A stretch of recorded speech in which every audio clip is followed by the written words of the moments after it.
वो कहते हैं आपने आंख से वासना से किसी शरीर को देखा तो बलात्कार हो गया, अदालत में कोई सजा नहीं मिलेगी, अदालत की सजा से तो आप मुक्त हैं। आंख के पीछे आप खड़े हैं, आंख से हुआ आपने किया, हिंसा हो गई। ये अहिंसा, हिंसा की बात कितनी गहरी है। भगवान किसी को हिंसक कहते हैं, वो अहिंसा के इतने इतने समीप हैं। हिंसा मात्र दूसरों को छुरा भोंकने से नहीं होती है, आंख भोंकने से भी हिंसा हो जाती है। ये समझने की बात। तो देखिए, जब तक इंद्रियां भोगने को आतुर है, हिंसा जारी रहेगी, छूट भी रहेगी। जब तक इंद्रियां भोगने को भोगने को आतुर है, भोगने को आतुर इंद्रिया होगी, तभी तो सब गड़बड़ होता है, सब हिंसा होती है। इंद्रियां भोगने को कब्जा मांगती है, इंद्रियां भोगेंगी तो कुछ कब्जा चाहेंगे, कुछ मांगेंगे, कब्जा नहीं मिला तो हिंसा प्रारंभ हो गई। हमें जो मांगा नहीं मिला तो हिंसा प्रारंभ हो गई। कृष्ण कहते हैं, इंद्रियों से जिसने मांगना छोड़ दिया, जिसकी इंद्रियों ने कुछ मांगना छोड़ दिया, इंद्रियां जिसके लिए भिक्षा पात्र न रही, इंद्रियों से छेदना, शस्त्र रूप में जिनका उपयोग करना, आक्रमण करना जिसने छोड़ दिया, इंद्रियों से आक्रमण करना, इंद्रियों से शस्त्र के रूप में उपयोग करना जिसने छोड़ दिया, वही अहिंसक है, वही है अहिंसक। जब तक आपकी इंद्रियां कब्जा मांगती रहेंगी, आप हिंसा से मुक्त नहीं हो सकती। ये अहिंसक की सही माने में परिभाषा। सूक्ष्म तल में आक्रमण की इच्छा हिंसा, सूक्ष्म तल में आक्रमण की हिंसा। आक्रमण कब होगा? जब हमारी तरह तरह की इच्छाएं होंगी, तभी आक्रमण की स्थिति बनेगी। अनाक्रमण प्रतिक्रमण, यानी इंद्रियों की शक्तियों को लौटा ले, वापस अपने मूल में, यानी आँख, कान, नाक, स्वाद लौटकर मूल में, फैलाव बंद हो जाए, सब सिकुड़ जाए मूल में। जब ऐसा प्रतिक्रमण फलित होता है, तब प्राणी ध्यान में उपलब्ध हो जाता है। सारी इंद्रियों की जो आक्रमण भाव है, आक्रमण की जो उसकी वृत्ति है, वो प्रतिक्रमण हो जाए, वापस लौटा है, सब मूल में लौटा है, तो उसी समय ध्यान फलित होता है। क्योंकि इंद्रियां जब तक चंचलता है, तो ध्यान नहीं लगता। सब जो भी ध्यान में उतरने या उसके रूप की यही बात। जब कोई दूसरे पर जाता है तो हिंसा होती है, जब कोई दूसरे पर जाता ही नहीं है, अपने जानने में ही वापस लौटाए, तब सारी बात फिर अहिंसा। इस अहिंसा के क्षणों में वही हो जाता है जो योगाग्नि में जलकर होता है। इसलिए अहिंसा के मार्ग को भगवत प्राप्ति का मार्ग होता है। इसलिए भगवान ने कहा है कि अहिंसा का मार्ग ही भगवत प्राप्ति का मार्ग है। अब देखिए आगे का तीसरा, ये 2 मार्ग बताए भगवान ने, बताया था ना, 3 तरह, कई तरह मार्ग बताए ईश्वर ने, धर्म रूपी यश को प्राप्त करें। ये 2 मार्ग की चर्चा की। तीसरा मार्ग क्या है? तीसरा मार्ग भगवान ने कहा है, भगवान का नाम जप, भगवत प्राप्ति विषयक शास्त्रों का अध्ययन, ज्ञान करने वाले भी पहुंच जाते। स्वाध्याय यानी स्वयं का अध्ययन, ईमानदारी। स्वाध्याय का मतलब स्वयं, स्वाध्याय का मतलब गीता में माना गया स्वयं का अध्ययन, स्वयं का अध्ययन करो कि हमारे स्वयं का अध्ययन कैसे हो? ईमानदारी से। कि भगवान एक एक चीज को जोड़ देते हैं। स्वयं का अध्ययन कैसे करना? ईमानदारी। ईमानदारी का क्या मतलब है? कि स्वाध्याय से हमारे काम, क्रोध, लोभ, छिपे हुए भाव उभर कर हमारी दृष्टि में आ जाते हैं। दीपा पोती बद करिए आप अपनी।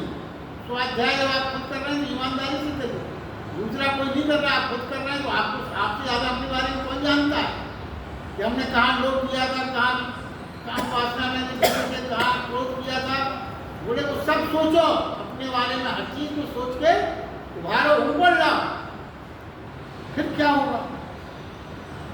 क्या होगा? फिर हम ग्लानि से भर जाते, क्योंकि तो दोष का पुतला है। हम स्वयं को पापी मानकर दुखी होने लगते, क्योंकि हमने बड़ी गलतियां की हैं जीवन में। ऐसी बड़ी स्थिति में देखिए, भगवान ने ये नहीं कहा कि आप ये करो, मगर ये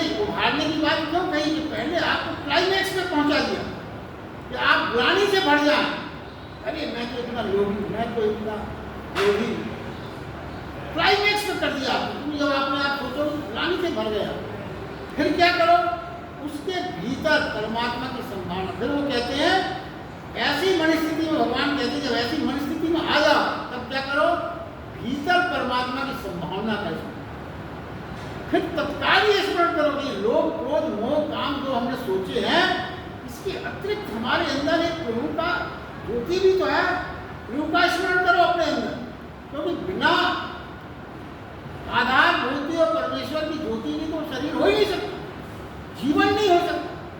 हम जीवित हैं, इसका अर्थ यह है कि भगवान की परमार्थ चेतना, परमार्थ ज्योति हमारे अंदर प्रज्वलित है। वो कहते हैं पहले तो अपना आप कमियां स्मरण करो, फिर मेरा इस रूप में स्मरण करो, जो सर्वदा निष्पाप है। जो ज्योति है आपके अंदर भगवान की, वो क्या है, वो सर्वदा निष्पाप। बाहर चाहे जितने पाप घटित हो गए हों, वहाँ प्रतीत होगा कि इतने गहरे पाप, चाहे जितने गहरे पाप हों, पुण्य का अभाव नहीं है। वो जब आप प्रभु का स्मरण करोगे, जब आप इस भाव में आओगे, चाहे जितने पाप घटित हो जाए, क्योंकि भगवान कई उदाहरण अपने पुराने ग्रंथों में समझे हैं कि एक एक से बड़े पापी, जिनसे बड़े पापी की कल्पना नहीं की जा सकती, उनके अंदर भी पुण्य का उदय हो गया। तो ये यही तरीका है। जैसे ही उन्होंने उस ज्योति का स्मरण किया, कितने बड़े से बड़े पाप भी क्यों न हो, पुण्य का अभाव नहीं है। कैसे भी अपराध हो, क्षमा की संभावना का अभाव नहीं है। कैसा भी अपराध किया, परमात्मा के यहाँ क्षमा का हमें कोई अभाव नहीं। स्वाध्याय यानी प्रभु का स्मरण, आशा का संचार कर, प्रभु का स्मरण आशा का संचार कर। जब हम पूरी तरह से निराश हो जाए, मैं तो इतना घृणित, इतना पापी, इतना दुराचारी, इस समय वो अपनी सारी निराशाएं जीवन में भर जाती है, तो प्रभु का स्मरण आशा का संचार करता है।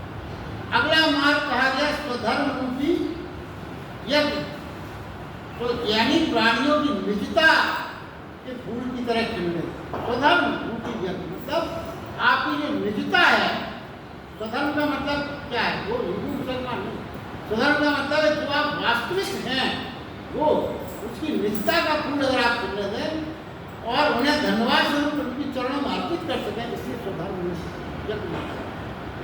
अंतःकरण की वाणी सुनने की क्षमता का जागृत होना और उसके निर्देशों के आधार पर जीवन जीना ही स्वधर्म रूपी यज्ञ।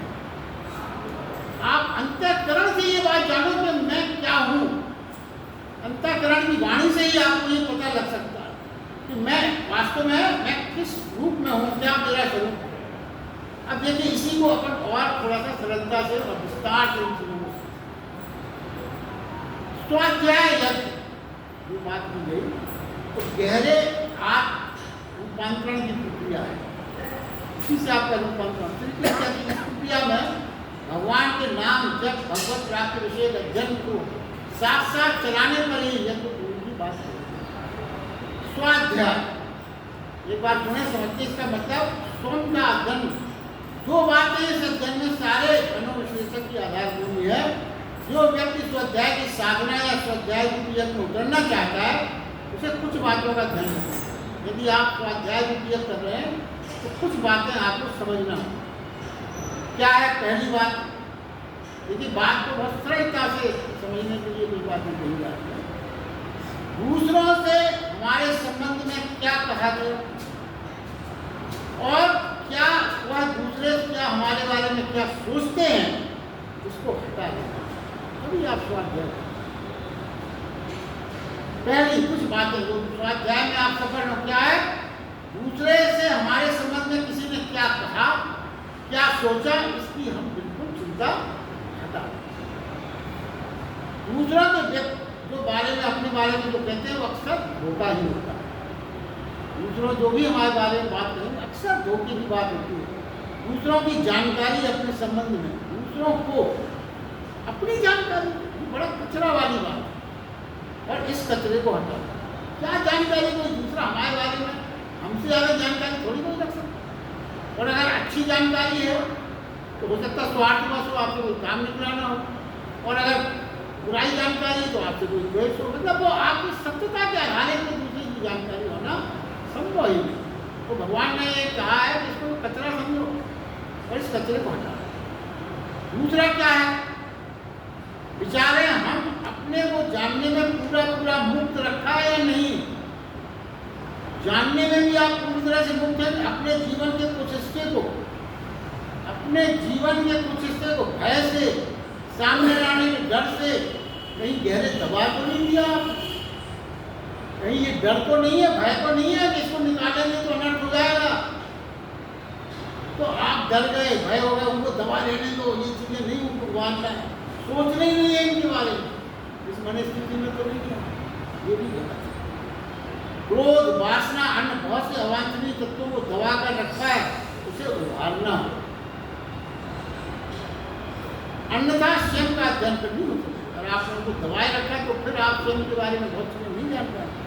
बहुधा हम, देखिए एक मनोवैज्ञानिक बात है, बहुधा हम अकेलेपन से इसलिए डर जाते हैं कि उन क्षणों में स्वयं से मिलने की संभावना तीव्र हो जाती है। आदमी अकेले में घबराने लगता है, क्योंकि फिर वो अपने बारे में सोचता है, जहाँ अपने बारे में सोचता है तो घबराहट होने लगती है। इसलिए आदमी बहुधा अकेलेपन से घबराता है। तीसरी बात क्या है, इस स्वयं के अध्ययन के लिए जो सहायक बातें हैं वो चर्चा हो रही है। तीसरी बात क्या है, अपनी स्वयं की बनाई हुई प्रतिमा का मोह त्यागना होगा। हमने अपने बारे में कुछ सोच रखा है। कभी कभी प्राणी स्वयं के बारे में कहता है, क्या कहता है, मैं तो बड़े साधु चरित्र का हूँ, मैं तो बड़ा निरहंकारी हूँ, मैं तो सत्यवादी हूँ, मुझ में कोई लोभ और घृणा नहीं है। इस तरह की सुंदर प्रतिमाओं को छोड़ने का साहस यदि नहीं है तो स्वाध्याय का यज्ञ आपका पूरा नहीं। कभी कभी हम स्वयं के बारे में बड़ी विश्लेषण कर लेते हैं, मैं तो बड़ा महान हूँ, बहुत सत्यवान हूँ, बहुत मेरा सब साधु चरित्र है, अहंकार से मुक्त हूँ, सत्यवादी हूँ, कोई घृणा, कोई लोभ, कोई प्रपंच नहीं है। इतनी सुंदर तो आपने अपनी प्रतिमा बना रखी है, उसे छोड़, उससे अलग हो, तभी तो आप अपनी कमियों को उभार पाएंगे, वरना वो सब उसमें दब जाएंगे। आत्म साक्षात जो है वो आत्म क्रांति है। आप जान लें, एक बात जो विशेष बात है, जैसे ये जो अंदर के आपके रोग, अंदर की जिनकी चर्चा की, बाहर यदि आपको कोई चोट लगी, उसके लिए आपको क्या करना पड़ेगा, पट्टी कराना पड़ेगी, दवाई जो भी है, इंजेक्शन, सब वो कहीं जाके धीरे धीरे वो घाव करेगा।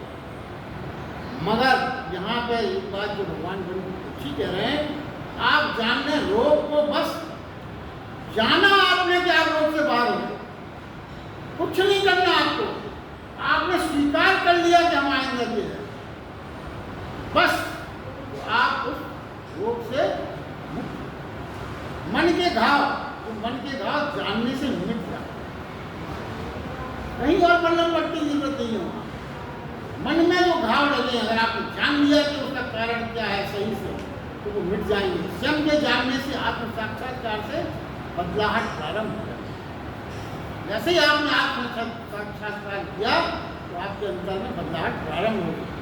कई लोग कहते हैं कि फिर तब ज्ञान की जरूरत क्या है, तो बिना आत्म साक्षात के लिए तप और ध्यान की प्रक्रिया पूरी नहीं हो सकती, क्योंकि आप बड़े भ्रम में जीवन दिए। वस्तुतः देखिए, वो कहते हैं क्रोधी बुरा होना आंतरिक इच्छा नहीं है। कोई भी आदमी की आंतरिक इच्छा ये नहीं हो सकती कि मैं क्रोधी बनते रहूँ, मैं बुरा बनते, कौन सोचता है? कोई भी मूर्ता बुरा क्रोधी से हमको मानकर नहीं चलता, और होना भी नहीं चाहता और मान के भी नहीं चलता। क्यों? आप देखिए, आपका अनुभव है क्या? अगर कोई क्रोध करेगा तो यही कहेगा, अरे मैं तो अच्छा हूँ, कभी कभी मजबूरी में सब हो जाता है, वैसे मैं थोड़ी क्रोधी हूँ। कभी कभी अरे क्या करें, दुनियादारी है, कुछ ना कुछ गलत काम करना ही पड़ता है, बिना उसको चलता नहीं। वैसे तो मैं कोई गलत काम नहीं करता, स्वभाव बिना बिल्कुल नहीं है, कुछ भी गलत नहीं।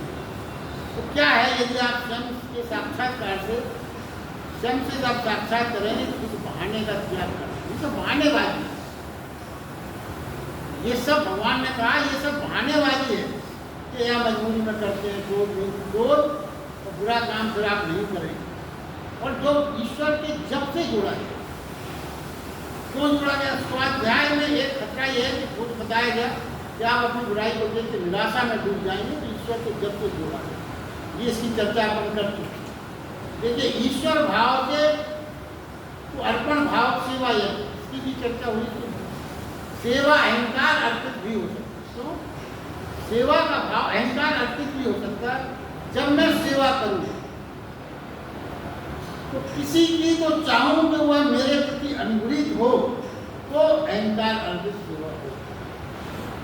आपने किसी की सेवा की, साथ में आपने ये भी सोचा कि वो मेरे प्रति अनुग्रहित हो जाए, इसका मतलब क्या हुआ? तो फिर ये सेवा अहंकार है।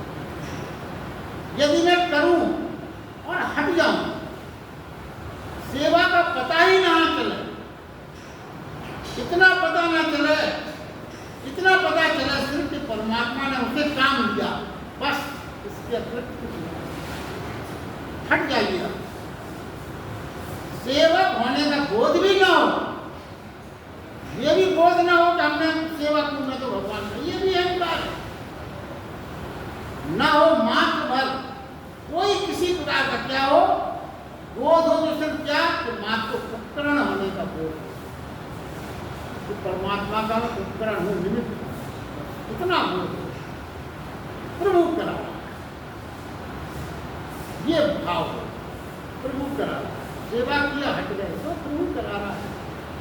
अनुग्रहित होना या वो फिर आपके थैंक यू कहे, वाह वाही कहे, माला करनाए, आपका बंधन हो, ज़्यादातर अपन यही तो करते हैं। मगर भगवान ने कहा तो सेवा कार्य के खोलने से जीवन आनंदित क्यों नहीं होता? इसी कारण नहीं होता। आपने खूब सेवा की और उसने आपको थैंक यू नहीं कहा, तो आपकी इच्छा क्या होगी? सारी सारी सेवा हुआ तो एक ब्लड और मार दो, इतना नालायक थैंक यू नहीं कहा। ये भाव ईश्वर अर्पण भाव से जो व्यक्ति सेवा करता है, उसके लिए सेवा भी साधना बन गई, यज्ञ बन गई। तब वो साधना जो है सेवा, वो फिर यज्ञ रूप हो जाती, साधना रूप। जो भी कर्म है वह मेरा और जो भी फल है वो प्रभु का। ऐसी दृष्टि हो तो इस मार्ग पर भी परमात्मा तक पहुंचा जा सकता। स्वाध्याय यानी स्वयं को गलत जानना और ईश्वर जब को स्वयं के स्वरूप का स्मरण करना, इन दोनों में तालमेल हो जाए तो यह गलत होता है। इसी का नाम स्वाध्याय है। अब स्वधर्म यज्ञ की जो चर्चा की गई थी उसकी थोड़ी सी व्याख्या। स्वधर्म रूपी यज्ञ का तात्पर्य क्या है? प्रत्येक प्राणी यदि अपनी निजता को जो भीतर बीज रूप में है, उसके अंतस में छिपी है, उसको मूल रूप में खिला सके, तो ये खिला हुआ व्यक्तित्व फूल परमात्मा के चरणों में समर्पित हो जाए, तो यही स्वधर्म रूपी है। पहला क्या है? आपकी जो वास्तविक निजता है, बीज है जो आपके अंदर, वो आप फूल के रूप में खिला सके, तब वो यज्ञ हो गया। और फिर जो खिला हुआ फूल आपने प्रभु के सेवा में अर्पण कर दिया, तब यज्ञ पूरा हुआ। पृथ्वी के देखिए, पृथ्वी के जो खिंचाव होता है उसको गुरुत्वाकर्षण कहते हैं। इसी प्रकार जैसे पृथ्वी का खिंचाव है, परमात्मा भी हमें खींचता है। और इस खिंचाव को क्या कहते हैं? इस खिंचाव को, जो परमात्मा का खिंचाव है, उसको कहते हैं खिंचाव, उसको कहते हैं अनुकंपा, उसको कहते हैं अनुग्रह। परमात्मा यदि हमें खिंचाव, आप परमात्मा की ओर अपने आप को खिंचा हुआ महसूस कर रहे हैं, तो फौरन उसके अनुग्रह को माने, फौरन उसकी अनुकंपा को माने, उसका प्रसाद माने। यदि आपने ये मान लिया कि मैं बहुत साधना करके भगवान की ओर, फौरन, देखिए कितनी सूक्ष्म बात है, मगर आप अगर अंतर मन से समझेंगे तो इन बातों का बहुत आध्यात्मिक महत्व है।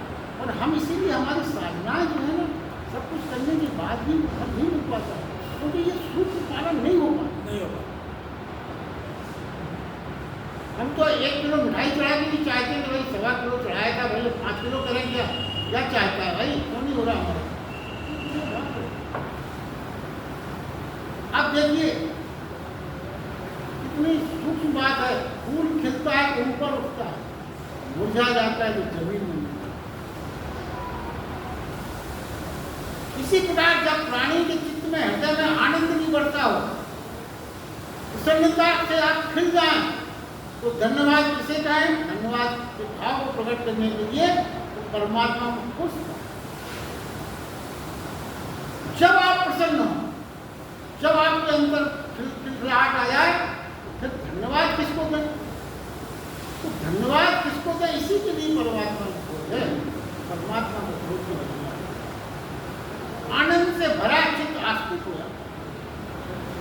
क्यों? वो परमात्मा को कारण मान लिया, आप तो आस्तिक हो जाओ, और दुख से भरा चित्त नास्तिक हो जाता है, क्योंकि वो हमेशा भगवान से शिकायत करता है। अब देखिए, जो स्वाध्याय का मतलब है उसका और विशेषण, गुलाब का अगर फूल है तो कमल होना चाहिए। गुलाब का फूल यदि ये सोचे कि मैं कमल हो जाऊं, बड़ा सुंदर है कमल, तो कितनी भी ताकत लगा ले फिर भी वो कमल नहीं। स्वधर्म की बात है, वो आपकी निष्ठा है। कभी कभी हम अपनी निष्ठा से असंतुष्ट होते, चेंज करना चाहते हैं। भगवान ने ये कहा कि स्वधर्म के पालन किए बिना तेरा आनंद सब खो जाएगा। क्यों कहा? कारण समझा रहे हैं, गुलाब का फूल कमल नहीं हो सकता, कितनी भी ऊर्जा लगा ले। दूसरी बात ये है, क्या है, और इसमें देखिए आप खूब ऊर्जा लगा लो कमल होने के लिए, तो क्या होगा? कमल अपनी ऊर्जा कमल होने की प्रक्रिया में आपने नष्ट कर दी, तो फिर आपका गुलाब भी वैसा नहीं रह पाएगा जैसा हो सकता है, क्योंकि आपने अपनी ऊर्जा कमल होने में नष्ट कर दी।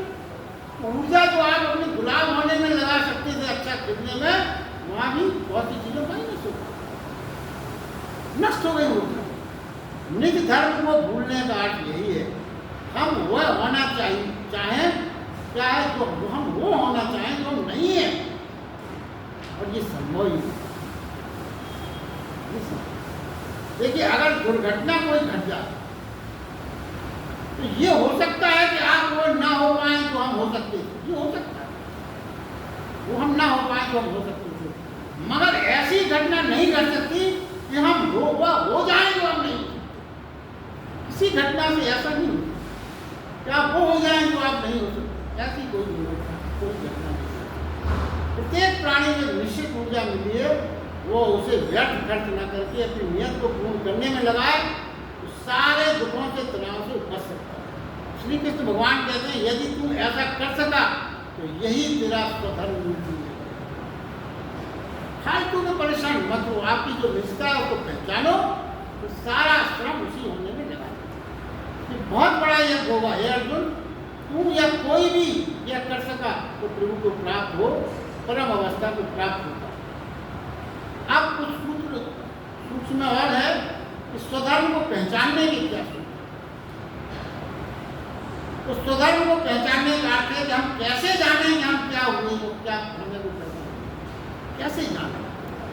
कहीं पर हम धर्म यानी कुछ और होने में तो नहीं लग गए, कैसे पता चले?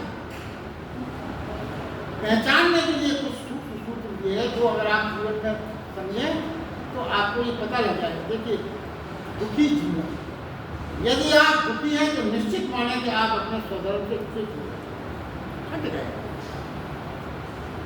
क्योंकि स्वधर्म में चलने वाला आदमी दुखी हो ही नहीं सकता। तो यदि आप दुखी हैं तो निश्चित जाने कि आप स्वधर्म से हट गए, क्योंकि जहाँ स्वधर्म फलित होता है वहाँ आनंद फलित होता है। शांति बढ़े, आनंद बढ़े तो स्वधर्म की यात्रा हो रही है, ऐसा माने, और कोई तरीका नहीं। स्वीकार का भाव जो स्वधर्म मार्ग पर होगा उसमें स्वीकार का भाव होगा, संतुष्टि का भाव होगा, ये भाव निरंतर बढ़ता जाएगा। पर धर्म की मार्ग में अस्वीकार, असंतुष्टि का भाव होगा। तो आपके अंदर स्वीकार का, धन्यवाद का भाव है, तो इसका मतलब आप सही माने।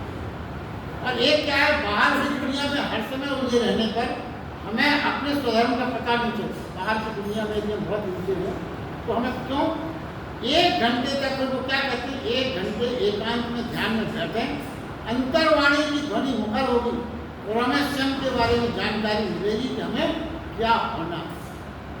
स्वयं से अंतर्वाणी की आवाज़ वो जब ही होगी जब आप ध्यान में बैठ के ध्यान में उतरने की कोशिश करें। अंतर्वाणी को सुनने की क्षमता स्वधर्म रूपी ज्ञान का मूल है। यही जो है अंतर्वाणी ही आपको सारे संदेश दे सकती है, यही स्वधर्म रूप है। फिर जीवन परमात्मा से चलने लगता है, आपसे नहीं। फिर गुलाब गुलाबी रहता है, कमल होने की उसकी आकांक्षा ही नहीं है। जिस दिन भीतर की वाणी से चला हुआ जीवन पूरा खुलता है, उस दिन यह यज्ञ पूरा हो गया और यही स्वधर्म रूप हो गया। आज के लिए बस इतना।